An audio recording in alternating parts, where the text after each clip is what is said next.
কিরে আজকে মোটা মাছ পেয়েছি লাগছে। হ্যাঁ জমিদার বাবু, কিন্তু কাতলা খাওয়া হয়নি, এতে ঝুলাই ভরি দে। মাছটা তো বিক্রি হয়ে গেছে, আপনাকে ছোট কাতলাটা দিই। কি এই ছোট কাতলা নেবো? আমি ওই বড়টাই নেবো। কত টাকা বেশি বল? 1000 টাকা। 2000 দেবো। ঠিক আছে বাবু। আমার মাছটা রেডি হয়ে যে তাড়াতাড়ি প্যাক করে দে। জমিদার বাবু 2000 টাকা দেবো বলছো তো? বাজার দেবো বললে হয়ে যাবে, কি কম আছে নাকি? 4000 দেবো তাড়াতাড়ি কর। ঠিক আছে জমিদার বাবু। ঠিক আছে মানে আমি 8000 দেবো।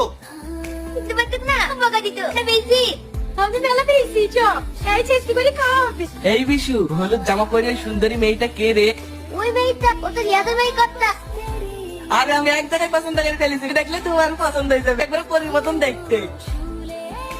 জমিদার বাবু আমাদের বাড়িতে দেশের পাশে। একটু ওইদিকে চলো, ওর সাথে আমার পার্সোনাল কথা আছে। এখানে বলেন না, তোর জমিদার বাবু আমার মেয়েকে দেখতে এসে তো। যে জিনিসটা পছন্দ হয় সেই জিনিসটা আগে নিয়ে চলে যা। তোর ঘৃণা লাগে? আপনি যদি তোর ঘৃণা লাগে তো চলে যা না। আমি এই বাড়িতে আগে এসেছি, আমার ছেলের সাথেই ওর মেয়ের বিয়ে হবে।